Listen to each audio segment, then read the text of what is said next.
빈들에 마른 풀같이 시들어 버렸다고 느끼시는 분들에게 오늘 주님께서 생명수를 여러분의 영에 부어주시기를 간절히 기원합니다. 스데반 집사가 유대인들에게 돌로 맞아서 죽임을 당했습니다. 왜냐하면 유대인이 가장 귀하게 여기는 것 두 가지를 공격했기 때문입니다. 그 두 가지는 바로 성전과 율법입니다. 스데반 집사는 성전과 율법은 완전히 잘못되었다고 그렇게 얘기했을까요? 그렇지는 않습니다. 그가 얘기한 것은 이것입니다. 성전이 아무리 귀하다고 한들 건물 자체가, 그리고 그 안에 돌아가는 시스템이, 그 안에서 섬기고 있는 제사장이 하나님이 될 수는 없다. 하나님은 지상에 있는 건물에 매여 계시는 분이 아니시다. 이렇게 얘기했습니다. 또 율법에 관하여서 이렇게 이야기했습니다. 처음부터 긴 역사를 언급하면서 이야기한 것은 바로 유대인들이 입만 떼면 율법하는 그 사람들이 얼마나 옛날부터 율법을 따르지 않고 불순종했는지를 얘기해 주기 위해서였습니다. 53절의 스데반의 7장 53절 스데반 설교의 마지막 말이 무엇입니까? 너희는 천사가 전한 율법을 받고도 지키지 아니하였다라는 것입니다. 그러니까 율법이 잘못된 것이 아니라 너희가 얼마나 율법을 지키지 않는가에 대해서 이야기했다는 것입니다. 성전, 율법, 할례 이런 것들을 언급하면서 너희는 스스로 하나님의 거룩한 백성이다 라고 하지만 언제나 너희는 하나님의 뜻을 거슬러 왔다. 지금 하나님께서 우리를 통하여서 성령의 역사를 놀랍게 이루고 계시는데도 너희는 너희 눈으로 그것을 다 봐놓고도 우리를 핍박하고 부인하고 고소하고 음해하려고 지금 이러고 있지 않느냐. 이렇게 강하게 얘기하니 결국 유대인들은 분노를 참지 못하고 스데반을 향하여 돌을 들었던 것입니다. 기독교를 연구하는 모든 사람들은 유대교와 기독교가 언제부터 나뉘어졌을까를 중요하게 연구합니다. 아마도 처음 믿었던 이 초대교회의 사람들은 자신이 기독교인이라는 인식 자체가 없었을 것입니다. 유대교 안에서 랍비 예수를 추종하는 아주 작은 무리 정도로 사람들에게 인식되었을 것이고 본인들도 처음부터 유대교에서 벗어났다고 여기지 않았습니다. 그러니 베드로와 요한도 제9시에 기도 시간을 지켜서 기도하려고 성전에 올라가다가 만난 안전뱅이를 고쳐주었던 것입니다. 그 후로 시간이 조금 지나서 멀리 시리아라는 곳에 수도인 안디옥에 교회가 생기게 되었는데 그때부터 그 지역에서 이제 그 사람들이 그리스도인들이다 불리기 시작했다고 합니다. 이것이 바로 사도행전 11장 26절의 내용입니다. 그러니 그리스도인들이다라고 하는 이 호칭은 다른 나라에서 먼 타지에서 생겨나기 시작했던 것입니다. 하지만 그렇다고 해도 여전히 유대교에서 완전히 독립한 기독교다라고 이렇게 보지는 않았습니다. 시간이 몇십 년이 더 지나서야 유대인들이 그리고 다른 모든 사람들이 유대교와 그리스도교는 뿌리는 같지만 완전히 다른 것이다 라고 보기 시작했던 것입니다. 또 하나 스데반은 헬라파 유대인이다 라고 했습니다. 디아스포라 유대인이라 해서 교포라고 보시면 되겠습니다. 생긴 것은 유대인인데 쓰는 말과 생활하는 방식은 모두 외국인과 같았던 것입니다. 자기가 사는 지역에 그 지역의 것을 가지고 왔던 것입니다.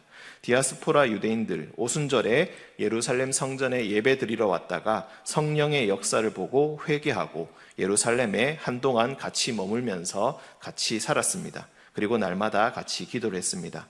고향으로 돌아가지 않고 거기 있었으니 생업을 다 놔두고 온 것은 당연한 일이었습니다. 교회가 구제하여서 그들을 먹여 살리고 연명시켜주고 있었지만 토박이 유대인들에게 차별받는다고 여겼습니다. 그러니 불만이 생겼습니다. 이 일을 해결하기 위해서 사도들은 구제를 담당하는 일, 어찌 보면 양식을 다루는 실권을 모두 다 헬라파 유대인들에게 넘겨주고 맡겨버리고 말았습니다. 정말 파격적인 조치였습니다. 교회의 문제 해결 방식이라는 것은 바로 이런 것입니다. 이 실권을 넘겨받은 이들 7명의 집사들이 그리고 7명의 집사 중에 대표적인 두 사람이 바로 스데반과 빌립입니다. 스데반이 분노를 일으키는 연설을 하고 예수님처럼 순교를 당한 이후에 사도를 비롯한 히브리파 유대인들을 말고 성전과 율법을 크게 중요하게 생각하지 않았던 헬라파 유대인들, 이 헬라파 유대인들이 큰 박해를 받았습니다. 박해의 선봉장은 역시 디아스포라 유대인 중에 한 명이었던 사울, 우리가 이후에 사도 바울이라고 부르는 바로 그 사람이었습니다. 이 사울은 3절에서 집집마다 들어가서 그리스도인들을 색출했다. 그리고 그 색출한 그리스도인들을 감옥에 집어넣었다라고 이야기합니다. 헬라파 그리스도인들은 예루살렘에 집이 없으니까 아마도 얹혀서 살든지 아니면 빌려서 살든지 그렇게 살고 있었을 터인데 집집마다 들어가서 다 찾아내서 감옥에 집어넣었다라는 것입니다. 정말로 지독하게 박해를 했던 것입니다. 스데반의 죽음으로 시작된 이 박해는 시작된 지 얼마 되지 않은 교회를 금방이라도 박살내버릴 것 같은 기세였지만 이상하게 교회는 밟아도 전혀 죽지 않았습니다. 아니 오히려 더 크게 번져나갔습니다. 마치 산불이 번져나가는 것을 막을 수 없듯이 그런 놀라운 기세로 오히려 더 많이 퍼져나갔습니다. 헬라파 유대인들이 박해를 받아서 흩어졌다고 했습니다. 어찌 보면은 예루살렘 교회의 창립 멤버도 아니고 핵심 멤버도 아닌 이 사람들이 박해를 피해서 도망가면서 이 사람들이 오히려 복음을 전파하고 다니기 시작합니다.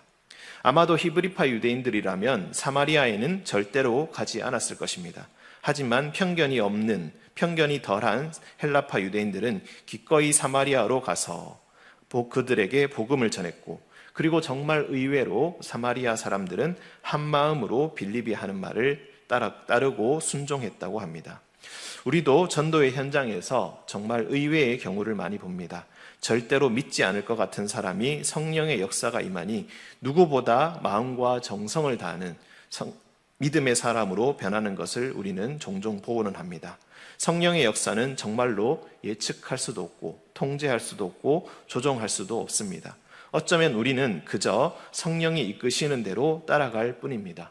성령은 정말로 놀랍고도 엄청난 힘입니다. 따라가다가 스데반처럼 죽을 수도 있습니다. 하지만 이후에 바울처럼 돌에 맞고도 다시 살아날 수도 있습니다. 이 성령이라는 힘은 죽고 살고를 결정하는 힘입니다. 그저 우리에게 그 힘은 순종할 각오가 되어 있느냐고 그렇게 묻고 있습니다. 사람이 하는 것 같지만 다 성령님께서 다 하신다는 말씀의 의미, 그리고 믿음과 순종을 명령받았을 때에 해야 할 각오와 결심, 그것을 반드시 알고 또 알게 되시는 여러분 되시기를 간절히 기원합니다. 죽든지 살든지 우리는 성령을 따를 때 그 결과를 정확하게 다 알 수는 없지만 한 가지 확실한 결과는 있습니다. 그것은 바로 8절에 나오는 기쁨입니다. 큰 기쁨입니다. 세상에 좋은 것들을 얻었을 때 느낄 수 있는 기쁨을 넘어서는 것입니다. 아니, 그것들이 감히 따라올 수 없는 기쁨입니다. 그리고 절대로 없어지지 않는 기쁨입니다. 스데반이라는 이름의 뜻은 왕관이라는 뜻입니다.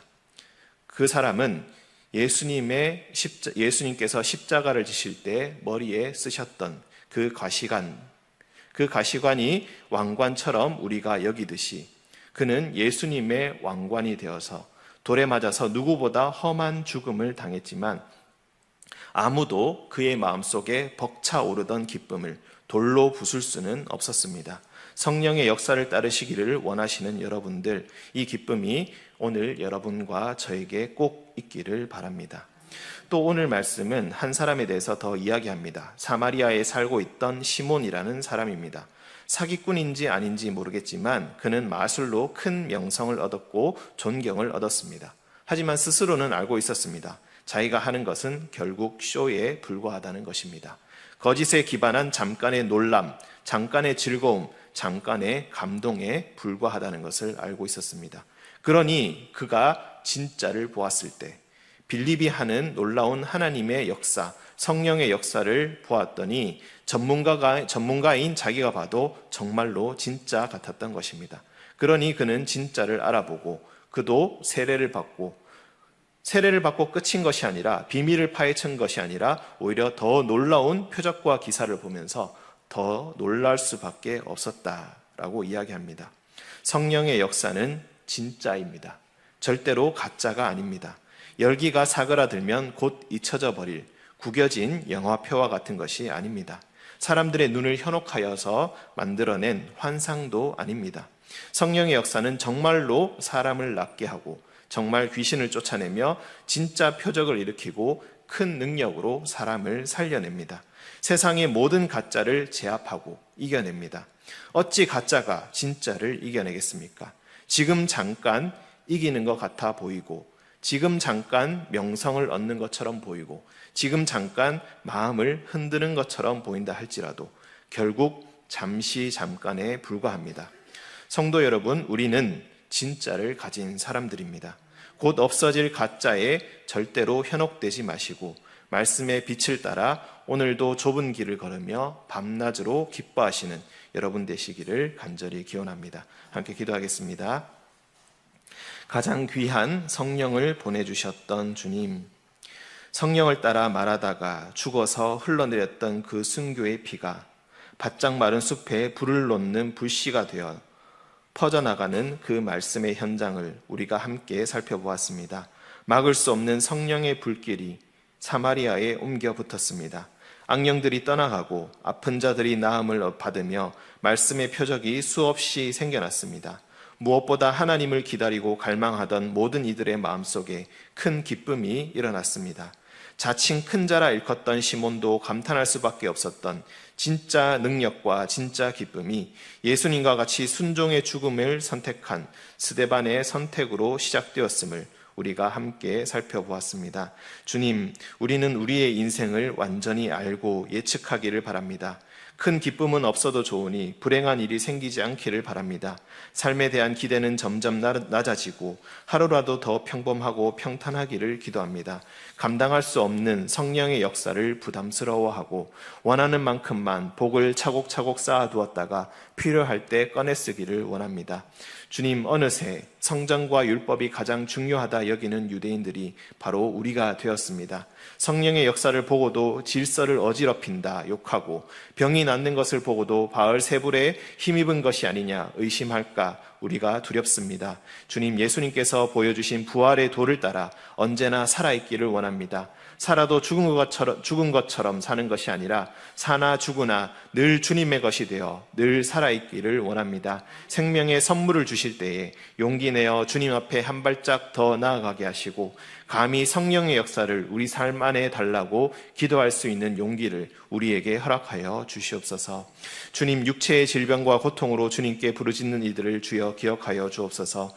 깊은 어둠 속에 홀로 두려워 눈물 흘릴 때에 눈앞에 자꾸 펼쳐지는 슬픈 상상에서 눈을 떼지 못해 절망할 때에 슬픔과 절망이 사랑하는 이들에게 전염될까 두려워 숨어서 손수건에 얼굴을 파묻을 때에 주여 붙들어 주시옵소서. 해야 할 일과 돌보아야 할 이들이 있사오니 주여 붙들어 주시옵소서. 성령의 능력으로 극복하게 하시고 기쁨이 충만하게 하여 주옵소서. 두려움과 고통이 우리를 굴복하게 하지 못하게 하시고 다른 것들이 아닌 오직 주님만 굳게 붙들게 하여 주옵소서. 또한 그들을 돌보는 가족들을 주여 위로하여 주옵소서. 마음의 괴로움, 책임져야 할 병원비, 위로받은 지 너무나 오래된 자기만의 고뇌와 슬픔을 주님께서 아시오니 주님 위로하여 주시고 책임져 주시옵소서. 도우리가 우리 주님밖에 없습니다.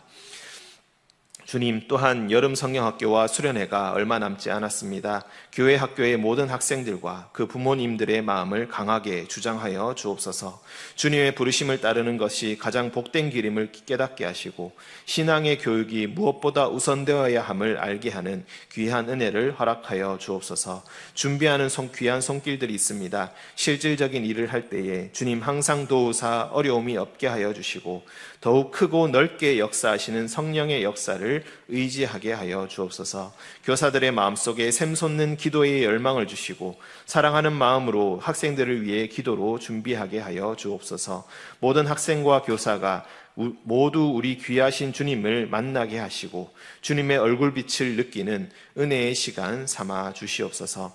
교육받는 항존직 예정자들, 여전히 고된 삶 속에서도 말씀과 기도로 결단할 때에 주님이 주시는 은밀한 기쁨이 가슴속에 날마다 커져나가게 하시고, 말씀의 등불을 환하게 비추실 때에 그들을 통해 교회를 밝히시는 성령의 역사를 온 성도들이 함께 경험하게 하여 주옵소서. 사랑으로 권면할 때에 함께 주님을 향해 성숙하게 자라게 하여 주시고, 때론 사소한 다툼과 상한 감정이 생긴다 하더라도 주님 주시는 큰 기쁨을 이기진 못하게 하여 주시옵소서.